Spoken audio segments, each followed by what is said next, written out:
अच्छा दिख रहा टीवी पैर में। ओके, थैंक्स फॉर सबसे पहले महावीर सर की इन्होंने मुझे इसके लिए सिलेक्ट किया। सर ने हमारा अच्छा इंट्रोडक्शन दिया कि संदीप बच्चे, मुझे मुन्ना भाई ऐसे बोला जाता है, दिख रहा है सबको? मुन्ना भाई ऐसे बोला जाता। I am auto rickshaw driver, मुझे बहुत प्यार है मेरे ऑटो रिक्शा से। दोस्तों, मेरा जन्म एक नॉर्मल जैसे मदर इंडिया स्टोरी होती है ना पिक्चर की, वैसे मेरा जन्म एक गरीब घर में हुआ। मेरे डैड मिल रिटायर थे, तो बचपन हमारा गरीबी में गया। बाद में कैसे वैसे मैंने 10th स्टैंड, आजकल के बच्चे पता नहीं यार MBA या लास्ट जैसे करते पता नहीं, मैंने ढकल के कैसे 10th स्टैंडर्ड पास किया। और मैं एक बोलना चाहूँगा, अगर आपको अच्छा लगे हंसी है, नहीं अच्छा लगे तो भी ऐसे, क्योंकि बोलने वाले का कॉन्फिडेंस बढ़ता है, ठीक है। तो कैसे वैसे मैंने 10th स्टैंडर्ड पास किया। फिर डैडी बोले कि बस हो गया अभी हीरोगिरी भाई, अभी कुछ काम धंधा कर ले। तो मैंने एक जॉब हायर किया एज अ प्यून डिपार्टमेंट, क्योंकि मेरा क्वालिफिकेशन इतना नहीं था। और प्यून डिपार्टमेंट में जॉब पे लगा, 750 मेरी सैलरी थी। तो वहाँ पे क्या होता है ना, आजकल हर ऑफिसों में या इसमें पर्टिकुलर अगर आप आपके फील्ड में कुछ अलग काम करोगे तो सब जन आपको देखेंगे। तो प्यून डिपार्टमेंट में ऐसा होता था, सब स्टाफ के काम ना मैं पर्सनल काम करते तो 10 रुपये ज़्यादा मिलेगा, 20 रुपये ज़्यादा मिलेगा, तो वो हिसाब से मैं करता था। तो स्टाफ के नज़र में एक प्रकार का मैं लाडला बन गया था। तो हर ऑफिस में जैसा होता है कि मार्च एंडिंग में जो ऑडिट होता है, तो सब स्टाफ उस ऑडिटर्स को बोलते थे कि आप इस प्यून को रोका कर रखिए, ये आपकी अच्छी खातिरदारी करेगा। बिकॉज प्यून का काम वही होता है CA लोगों के लिए कि ऑफिस बंद होने के बाद उनका अरेंजमेंट अच्छी तरह करे। हमारा ऑफिस रात को 12 बजे बंद होता था, तो अभी रात को 12 बजे घर पे जाने के लिए उस टाइम मुझे 20 रुपीज़ कन्वेंस और 20 रुपीज़ आई थिंक डिनर मिलता था। वो पैसा मैं बचा के रखता था और वो सोचता था कि दूसरे दिन अगर मम्मी को ये पैसा मैं दूंगा तो घर खर्चे के लिए काम आएगा।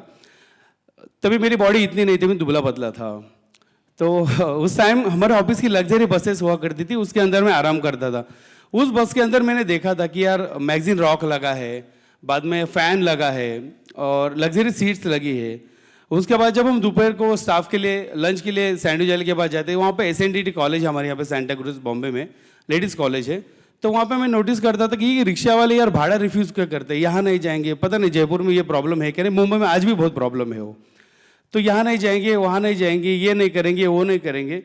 तो मैंने ऐसे सोचा यार मैं कुछ एक अच्छा देना चाहूँगा मुंबई सिटी को, एक अच्छा रिक्शा वाला। तभी मैंने सोचा था कि फ्यूचर में जो भी बनूंगा रिक्शा वाला ही बनूंगा। 1999 में वो कंपनी यूनाइटेड अरब अमीरात चली गई, दुबई चली गई। और अच्छा वो मेरे को नहीं लेके गई, क्योंकि शायद मैं आज यहाँ बात नहीं करता था। तो मैंने सोचा कि यार मुझे अभी रिक्शा वाला ही बनना है। तो 25,000 उस टाइम मुझे सैलरी, मुझे PF मिला। मैंने बैंक में जाके रिक्शा लिया। वो लग्जरी बस का जो ट्रैवल एजेंसी का जो इंटीरियर था मेरे माइंड में था, बट उसके लिए इंटीरियर के लिए पैसे कहाँ से जमा करेंगे। इसलिए सबसे पहले जहाँ थैले होते, जहाँ पे हम लोग मुंबई में भंगार वाले बोलते, तो भंगार वाले के पास से मैंने 5 रुपये का कैंडीज का कैन लिया और उसको पेपर बॉक्स बना के गाड़ी में लगाया।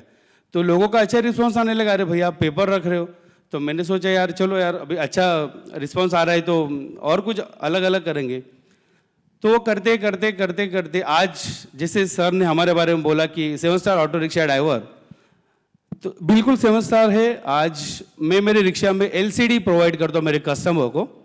उस LCD में खाली संजू बाबा और सलमान भाई की मूवी लगती है।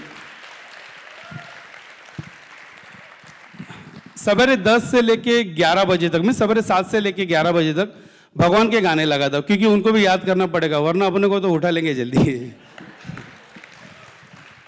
तो मैंने LCD लगाया, सवेरे भगवान के गाने, फिर कॉलेज स्टूडेंट बैठे, हर किसी की डिमांड इंग्लिश गाने हैं, गुजराती गाने, मराठी गाने, जो जैसी जिसकी डिमांड, उनके हाथ में रिमोट देता हूँ, भाई आप सर्च करो जो गाना आपको सुनना है या जो मूवी देखनी है तो आप देख सकते हो।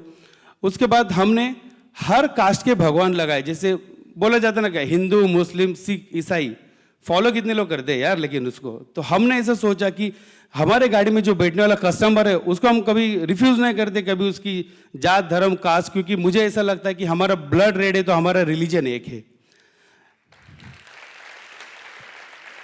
तो मैंने वहाँ पे लगाया, तो वो देखने के बाद सब लोग मुझे बोलते हैं अरे भैया आप हो कौन। तो मैं बोलता हूँ I am proud to be Indian first and then I am Maharashtrian. So मुझे गर्व है मैं हिंदुस्तानी हूँ।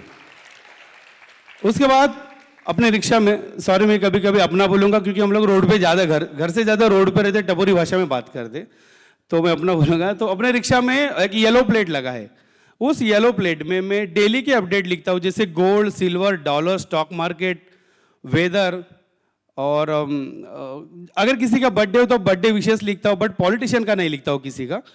क्यों? उसका रीज़न है क्योंकि उनके बर्थडे हमें तभी पता चलता है, ये बड़े होर्डिंग लगते हैं या फिर पेपर में आ जाता है। तो मैं मेरे कस्टमर को बोलता हूँ कि आप मुझे बोलिए, अगर आपका कभी बर्थडे आ रहा है मैं राइट कर दूंगा, राइटिंग लिख दूंगा हमारे गाड़ी पे। उसके बाद मैंने कस्टमर को लिए अपने लिए फ़ैन लगाया, कस्टमर के लिए फ़ैन लगाया, कैलेंडर रखा है, वॉच रखा है। यंग जनरेशन को क्या बोलते हैं ना, उनकी ख्वाहिश के अनुसार तो मैंने मेरे गाड़ी में ना वाईफाई लगाया है। So first auto rickshaw driver is giving to service for wifi in Mumbai, मेरे मुताबिक। तो आजकल क्या होता था कि हमारे मुंबई में होता था कि शिवाजी पार्क में किसी ने झंडा गाड़ दिया, ये मेरी पार्टी, हम लोग पब्लिक को वाईफाई दे रहे। दूसरा बोल रहा है ये मेरी पार्टी, मैंने वाईफाई दिया। पर मैंने सोचा यार अगर मैं अपने रिक्शा में वाईफाई लगाऊंगा तो ये क्रेडिट पूरा मुझे जाएगा, मुझे जाएगा मीन्स मुंबई के ऑटो रिक्शा वालों को जाएगा। तो मैंने वाईफाई लगाया। फिर लोगों की मैंने ऐसा लगा कि आजकल सेलफोन आए, 4,000 से लेके 4 लाख से लेके आई थिंक 15 लाख तक है। महंगे महंगे लोग सेलफोन रखते हैं, पर सच में बता रहा उसमें कभी कभी 4 रुपये बैलेंस की प्रॉब्लम होती है, और ये सच्ची बात है। मेरे मोबाइल में अभी 10 रुपये बैलेंस है। तो मैं क्या किया, फिर मोबाइल रिचार्ज कूपन रखने लगा। तो मेरे में कस्टमर को मैं रिचार्ज देता हूँ। फिर मैं मेरे कस्टमर को पावर बैंक का सर्विस चालू किया। जो पावर बैंक होता है TP Link ब्रांडेड, हाँ, ताकि वो जो भी मेरी बहन, जो मेरा भाई जो गाड़ी में बैठी तो उसका फ़ोन खराब नहीं होना चाहिए। उसके बाद लड़कियां जो स्पेशली बैठते हैं ना गाड़ी में भाई, तो मोबाइल लेके ऐसा स्क्रीन लेके थोड़ा चालू हो जाती है कि चलो मेकअप बिकअप, और ऑब्वियसली चलो होता है कहीं पे जाना होता है। तो उनकी तकलीफ के मद्देनजर मैंने रिक्शा में मिरर लगाया स्पेशली गर्ल्स लोग के लिए तो उससे फर्क क्या हुआ कि मैं बच गया एक्सीडेंट से, क्योंकि लड़कियां जब ऐसा देखती थी, मैं ब्रेक मारता मेरे अंग पे गिरती थी, पीछे से पुश होता था मुझे, तो मुझे ड्राइविंग में प्रॉब्लम आती थी। तो आई होप कि मैंने जब मिरर लगाया तो उनकी वो प्रॉब्लम सॉल्व होगी। छोटे बच्चे लोग जब रिक्शा में बैठे तो मैं चॉकलेट्स रखता हूँ, बच्चे लोग के लिए चॉकलेट्स रखता हूँ, टिश्यू पेपर रखता हूँ।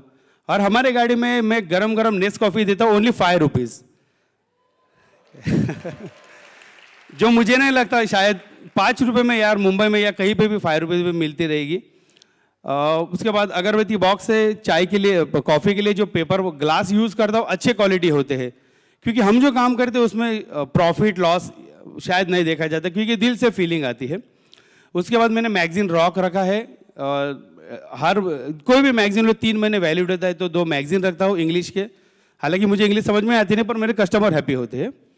तो एक पेपर रखता हूँ महाराष्ट्रन जो मराठी में चलता है, और हिंदुस्तान टाइम्स रखता हूँ। उसके बाद फर्स्ट एड किट रखा है मैंने हमारे गाड़ी में। फर्स्ट एड किट इसके लिए रखा है कि आज रोड पे कोई भी लोग अगर मुझे दिखता है ना जिसको इंजर्ड है, तो मैं अपने हाथों से, मुन्ना भाई MBBS वो बड़ी बात थी, मैं मुन्ना भाई SSC हूँ, इसके लिए मैं अपने हाथों से ना उनके पैरों को बैंडेड करता हूँ। उनके पैरों को, कितने लोगों के ऐसे पैर को कीड़े पड़े हुए मैंने साफ किए भाई, तो वो सब मैं ऐसा करता हूँ। बाद में सबसे सेफ्टी जो ऑटो रिक्शा में होना चाहिए, customer safety, fire extinguisher.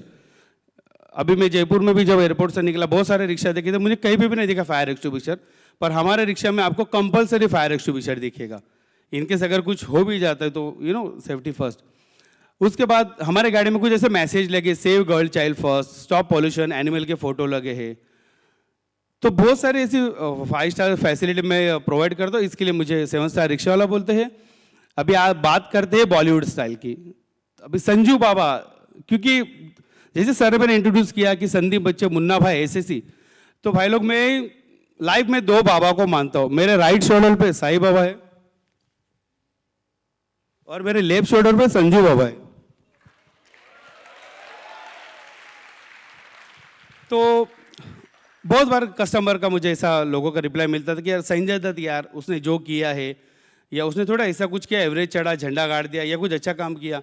But मैं एक स्टोरी शेयर करना चाहूँगा। जब 2001 में मेरी माँ को बहुत बीमारी थी, मैं रिक्शा चला रहा था, उस टाइम मीटर था 7.5 रुपये या 5 रुपीज़। मेरे मम्मी को 2nd स्टेज का कैंसर डिटेक्ट हुआ। सच बता रहा हूँ दोस्तों, पैर से ज़मीन हिल गई, क्योंकि nobody help me that time. मैं लोगों से डिस्कस करता था, कस्टमर से डिस्कस करता था, कहीं पे हेल्प मिलेगी क्या। तो ऐसे ऐसे लोगों ने मुझे घर पे बोला हेल्प के लिए, लेकिन पता है क्या किया, घर पे जाने के बाद मुझे डस्टबिन फेंकने के लिए बताया। जाओ जरा हमारा डस्टबिन फेंक के आओ, जरा मार्केट जाके हमारे लिए ये लेके आओ, तब तक साहब सोए हैं, साहब उठ जाएंगे, फिर आपको डोनेशन देंगे। बट नोबडी हेल्प मी दोस्त। 2 साल बहुत सर्च किया, बाद में 2 साल एक दिन ऐसा होता ना कि जैसे क्या बोलते हैं इंग्लिश में, डिप्रेशन में चले जाते, तो वैसे चला गया। फिर अपने आप को संवारा है यार, ठीक है अपन हो गया सो हो गया, पर हमें अभी अभी अभी कुछ आगे करना है। तो उस टाइम पे फिर मेरे दोस्त लोग मुझे बोले कि बॉलीवुड स्टार जो पालील पे जो बंगले हैं, सलमान भाई है, संजू बाबा, रणवीर कपूर, तो आप वहाँ पे जाइए, दिलीप कुमार साहब, तो कहीं ना कहीं हेल्प मिलेगी।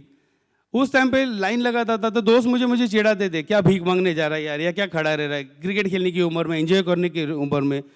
तो फिर भी मैं गया, और शर्म क्या कि माँ के लिए हेल्प चाहिए थी मुझे, तो मैं गया। तो कहीं से एक दिन संजय दत्त शूटिंग से आ रहा था और उसने नोटिस किया था कि ये लड़का रोज क्यों आके यहाँ पे बैठता है।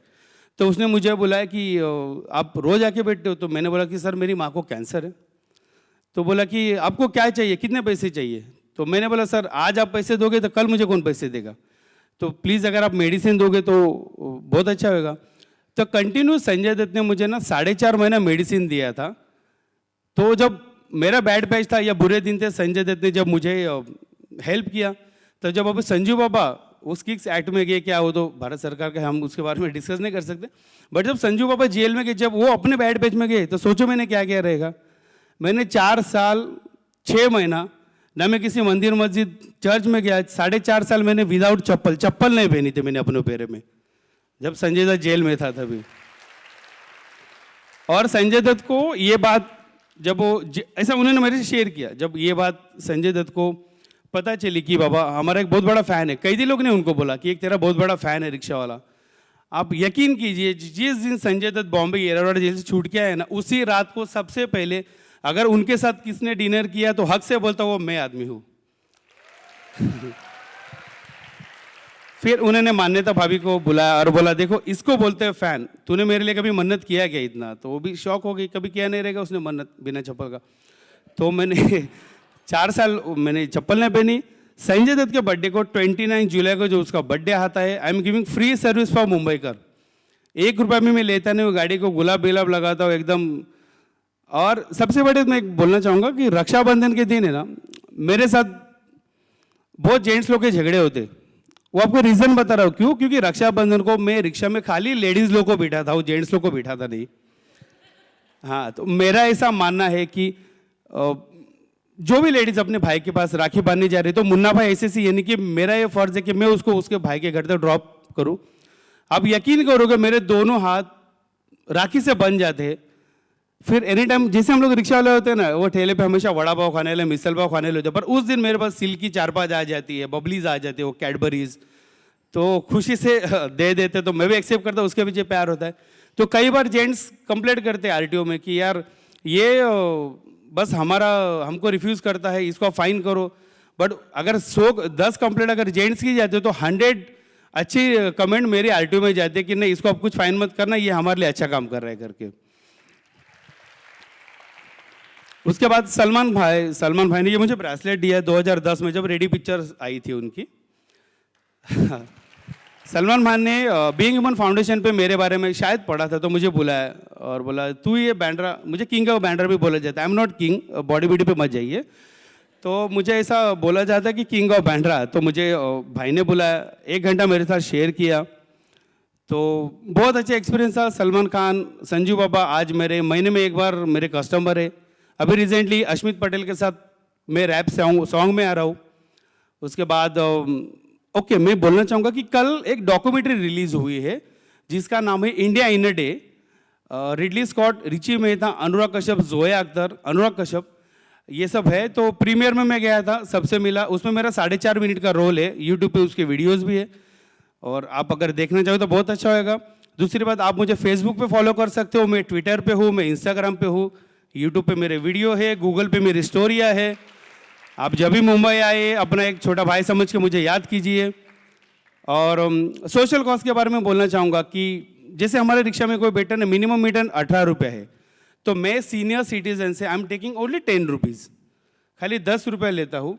ब्लाइंड पर्सन, हैंडीकैप पर्सन से मैं पैसे नहीं लेता हूँ, हॉस्पिटल सर्विस से मैं पैसे नहीं लेता हूँ। और हर संडे, ये प्रथा चल रही है 2004 से, हर Sunday, every Sunday last stage के कैंसरग्रस्त लोगों के लिए मेरी तरफ से 500 रुपये का नाश्ता जाता है। ये आज 2004 से चल रहा है, इसमें कभी रुकावट आई नहीं है। बहुत मंच पे बात किया, बहुत मज़ा किया, बहुत शेयर किया।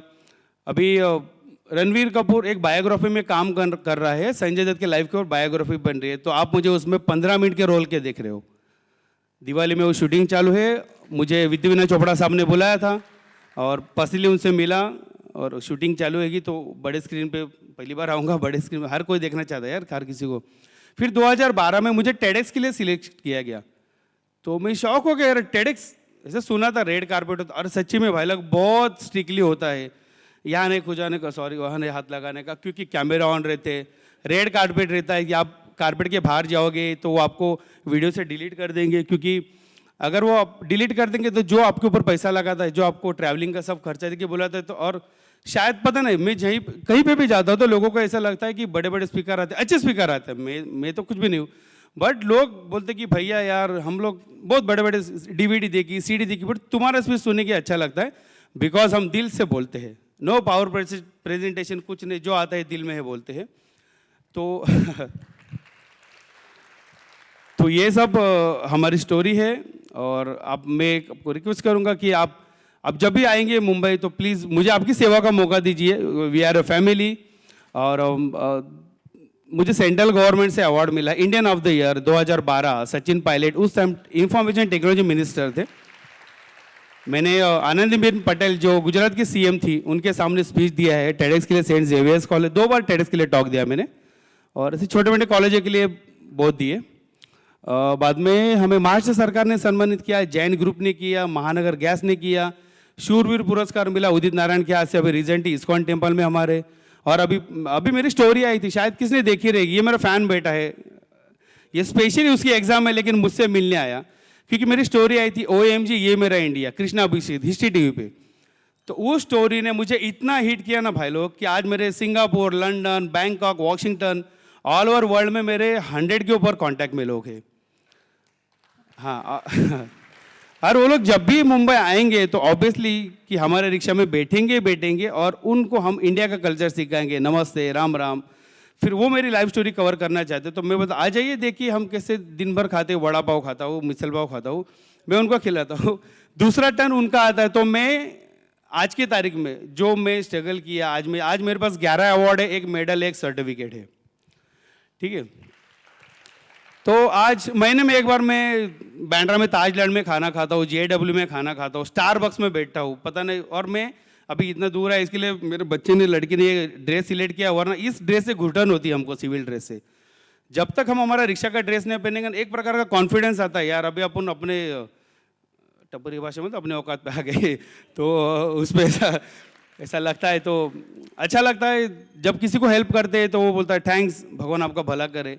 पैसे तो देखिए हर कोई अपने फील्ड में कमाता है, और कमाने भी चाहिए अपने अपने क्वालिफिकेशन के हिसाब से, अपने अपने जॉब के हिसाब से, बट उसके अलावा आप सोसाइटी के लिए क्या रिटर्न दे रहे हो। तो मुझे ऐसा लगता है कि दैट इज़ मोस्ट इंपॉर्टेंट, कि अगर हम 2 रुपया कमा रहे हैं, उसमें से अगर आप 4 आना भी दोगे ना, तो बहुत बड़ा सेटिस्फैक्शन मिलता है, अच्छी नींद आती है। लाभ होता है ना, उसका उल्टा भला होता है, तो अगर आप लाभ कर रहे हैं तो ऑब्वियसली आपकी लाइफ भली हो जाएगी।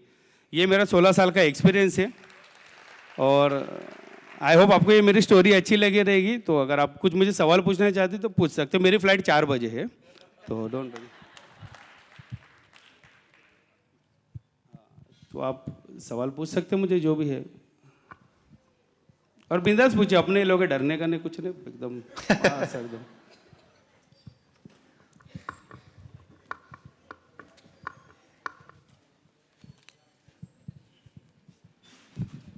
नमस्कार, मैं आपसे क्यूरियोसिटी से एक सवाल पूछ रहा हूँ। आपके ऑटो में इतना सारे चीज़ है, yes. तो वजन भी उसका बहुत ज़्यादा हुई, तो माइलेज कितना होता है आपका ऑटो का? देखो क्या होता है ना, एग्जैक्टली क्या होता है, सबसे बड़ी बात को हेड्स ऑफ मेरे ऑटो को गैजेट का वजन तो झेलती है, सबसे बड़ी वो मेरा वजन भी झेलती है, तो आप अंदाजा लगाइए कितना माइलेज देगी वो।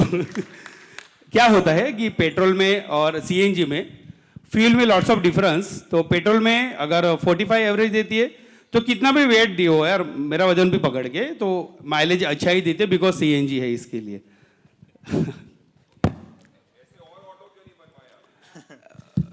ऐसे, हाँ मैम आपके पास भी आएंगे 2 मिनट।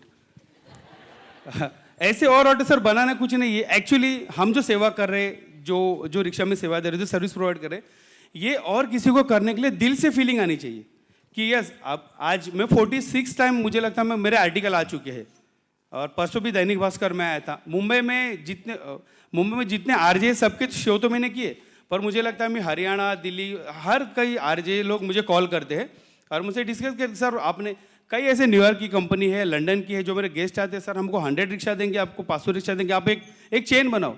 मैं भी चाहता हूँ कि एक चेन बने यार, ये चेन जाते जाते आई होप कि एक दिन नरेंद्र मोदी के हाथ में जाए, और मैं एक दिन मेरे ख्वाब है कि मैं एक नरेंद्र मोदी साहब को मेरे रिक्शा में बिठाना चाहता हूँ।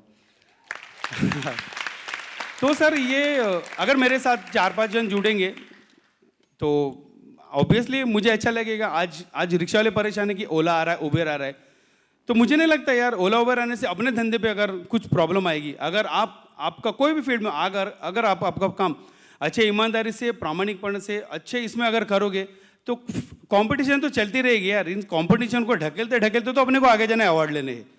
तो ये जब तक आप नहीं सीखोगे तो ओला उबेर वाला तो राज करेगा, और कोई किसी के पेट पे लात नहीं मारता, वो भी अपने बाल बच्चे की फैमिली चलाने के लिए करते। आप भी करो, आप जितना अच्छा सर्विस दोगे तो कस्टमर आपको ज़्यादा बुलाएगा। तो ये है। अच्छा ma'am, hello. Shall we see your auto picture?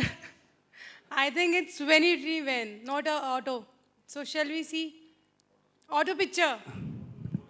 Photo. Photo हाँ Yeah. है सर अपने पास। We are desperate to see. Phone पे वो नहीं, अंदर के इंटीरियर के नहीं है। कोई बात नहीं, आप मेरे एफबी पेज पे जाइए, आपको इंटीरियर की, बैक साइड की, फ्रंट की सब फोटोज मिलेगी। Okay. हाँ, Thank you. मेरा प्रोफाइल ब्लॉक हो चुका है 5000, आप पेज लाइक कीजिए, और गूगल पे भी फोटोज है, और मैं भी दिख जाऊंगा, मुझे भी देखिए सब। तो हेलो सर। हाय। सर मुझे ये पूछना है कि आप इतना सोशल वर्क करते हो, बट इनिशियली जब आपने स्टार्ट करा होगा ये, तो आपके माइंड में थॉट्स क्या होंगे कि लोग आएंगे, किस तरह का रिव्यू होगा उन लोगों का मेरे ऑटो में? क्योंकि हम लोग भी अब सुन रहे हैं, तो it's very shocking for us कि एक ऑटो में ये सब हो सकता है। हाँ, सीरियसली हम इसलिए लोग ऑटो में हो सकता है, इसलिए तो India is great no. Sir that's what incredible India. देखो क्या होता है, ओके क्या होता है ना, सबसे पहले मुझे डर लगा आप मुझे सर बोलते हो, इतनी रिस्पेक्ट सच्ची में आदत नहीं है मुझे। क्या होता है कि अब जैसे आपने पूछा कि आपने इस लाइन में से कैसे सोचा कि फ्यूचर में लोग आएंगे, जुड़ेंगे नहीं, लेकिन मुझे ऐसा लगता है ना कि अगर कंपटीशन में उतरना है, तो अगर तैरना है तो उड़ी तो मारना पड़ेगा कुएं में ना, तब जाके आप तैरना सकोगे। आप डायरेक्ट बोले मुझे तैरना है तो नीचे चले जाओगे, फिर बचाने वाला भी कोई नहीं रहेगा। और अच्छे काम में हमेशा लॉस और प्रॉफिट जो होता है, नफा तोटा नहीं देखा जाता। आप अच्छे काम में चले जाओ, बट वो काम निस्वार्थ, सच्चे दिल से, और अपनों के लिए अपना काम होना चाहिए, तो आप 200% उसमें सक्सेस होइए। Thank you sir. Thank you, thank you. अरे दो हाथ ऊपर क्या, 2 सवाल पूछना भाई। सर मैं आपको एक ट्रिब्यूट देना चाहता हूँ। बट ट्रिब्यूट बोले तो क्या, मतलब आप इतना अच्छा कर रहे हो, तो मैं मेरे मन से कुछ करना चाहता हूँ आपके लिए। पक्का सर। सर जय श्री राम, राम राम, प्रणाम धोंग, नमस्कार, अस्सलाम वालेकुम, सत श्री अकाल। Thanks sir, thanks sir, thanks, धन्यवाद सर। सर इतना आप अच्छा हमारे इंडिया के लिए कर रहे हैं सर। जब मैंने आपकी डॉक्यूमेंट्री देखी थी। अच्छा आपने देखी थी? हाँ सर देखी थी। बाद में जप्पी लेना पक्का। सर मैं एक बार आपके पास आना चाहता हूँ सर, प्लीज। पक्का आइए। आपने OMG देखा था? Yes sir. अच्छा थैंक्स सर। मत बोल मुन्ना भाई, बोल भाई, डर लगता है सर। अरे नहीं नहीं, अरे सर झुकना खाली भगवान के सामने, माँ बाप के सामने, किसी के सामने नहीं झुकना। लोग मुझे बोलते भैया आप इतने फेमस हो, आप अकड़ते क्यों नहीं? अरे मैं बोलता भाई अकड़ते तो मुड़ दे भाई, हम तो इंसान है, अकड़ेंगे काय के लिए? आज नहीं अकड़ते तभी तो अपनी पहचान है, वरना कोई नहीं पूछेगा अपने को यार। मैंने कभी नहीं सोचा था एरोप्लेन में बैठूंगा, 20 बार बैठ चुका हूँ यार, बहुत मजा आता है, डर लगता है, लेकिन बैठ चुका हूँ। नहीं सर, बस आपके ऑटो में बैठना चाहते हैं हम तो एक बार। आप जब भी मुंबई आइए, मैं बोला गूगल पे मेरे नंबर से, या किंग ऑफ, अब बैंड्रा में कहीं पे भी आइए, मुन्ना भाई किधर मिलेगा, घर पे मत आइए, मैं मिलूंगा नहीं, रोड पे मिलेंगे। तो आइए, आप मेरे भाई जैसे हो, कभी बोलो आप मेरे रिक्शा में बैठी, हमारे वाईफाई, चाय का सब फ्रीज, सब मजा लीजिए। Thanks brother. Thank you sir.